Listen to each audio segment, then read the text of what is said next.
Let's discuss the alarming rise of chronic illnesses in the United States and around the world. For more, let's head to Utah. We're joined by Dr. Daniel Pompa, founder of the Pompa program. Great to have you here.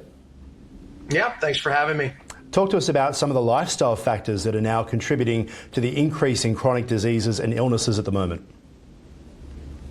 Yeah, I mean, obviously diet is a big part of it. We have people eating more processed foods than ever. But also, I think the hidden factor here is the chemicals that the diet and just lifestyle brings in. And that really is driving so much of the chronic illness that we're seeing. What do you mean by lifestyle? Yeah, so things like cosmetics, what people wash their clothes in, what people clean their counters with the air fresheners people are exposed to, makeups, perfumes. I mean, all of these things are adding to our bucket of accumulation of toxins, and it's driving something called inflammation, which is really the core of why most people don't feel well, why people can't lose weight, why people have anxiety, gut problems, can't sleep. So a lot of people are trying to medicate those things, even take a lot of expensive supplements, but really they're not getting to the root cause of why people really don't feel well. Talk to us about functional medicine and how it addresses the root causes of illness. Well, look, functional medicine started off as an absolute different alternative to regular medicine in that it's, they're looking to find the cause of things, whereas regular medicine, if you will, was covering symptoms with medications. There's a time and a place for that. No one's disagreeing with that.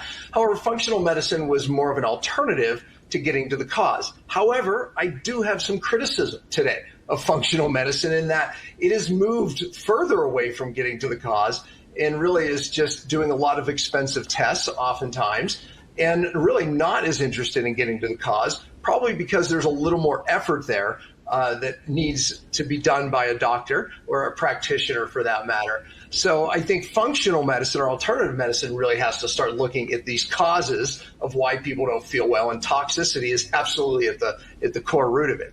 Why do you think the shift for doctors then? Look, I mean, I think the shift is being driven by the populace. I think the shift is being driven by people looking for answers. I mean, if you get on social media and you look at the number one topics, it's health related. More people than ever are looking for an answer just for fatigue that, stimulants like cups of coffee and energy drinks aren't even solving the problem anymore. People are looking for answers for anxiety. You're talking about 1 in 4 people have been on an anxiety medication at one point, in their adult life. And there's millions and millions of people every year increasing that are on these medications. Thyroid problems have exploded. Even post-COVID exploded even more. But the last 10 years has been a major shift. And again, certain toxins are at the root of this. And just how do you think functional medicine differs from traditional approaches to treating symptoms? Well, look, I mean, hopefully they're using more supplements.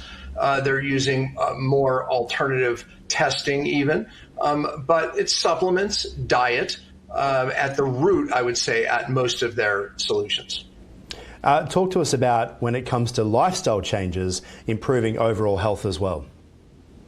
Look, I think where they can start, right? If someone watches a piece like this, it's always like, okay, what do we do?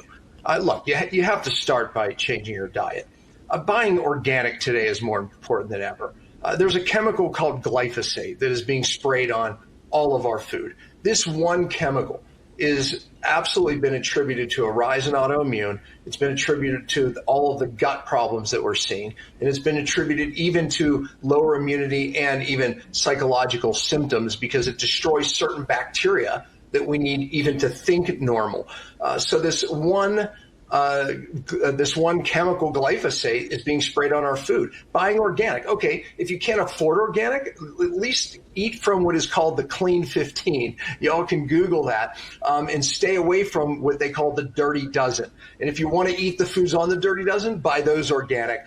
But today it is more important than ever to avoid these chemicals that are being sprayed on our food that are causing all these health issues. And no doubt the science is showing that.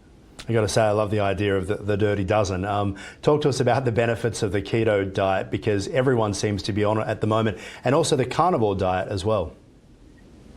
Look, I've trained doctors for 20 years, and I've utilized both of those diets for many, many years, well before they were in vogue.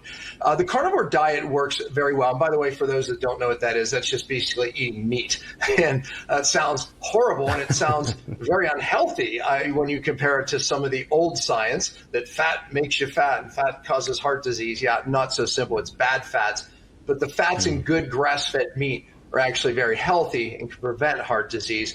But carnivore diets actually can shut down people's autoimmune, and that's what we use them for. Now, look, I probably differ from some people out there in that I don't believe anyone should stay in a carnivore or keto diet. And I'll explain what a keto diet is in a moment. But I don't think they should stay long term. I think these diets could be used like ancient cultures, very healthy ancient cultures used. They were forced in and out of those types of diets. Ketosis or keto means that you get your carbs on average under 50 grams, and it's different for everybody. And what that does is it forces your body to burn fat for its major energy source. And then it makes ketones that your brain loves. Yeah. Again, I train doctors on utilizing ketosis for a lot of inflammatory conditions. But again, I tell people it's not a diet you want to stay in. It's a diet you want to move in and out. Yeah. So I still believe in high, healthy carb diets as a form of diet rotation, as I call it. Dr. Daniel Pompa, thanks for dropping us by here on Ticker. Thank you. Thank you.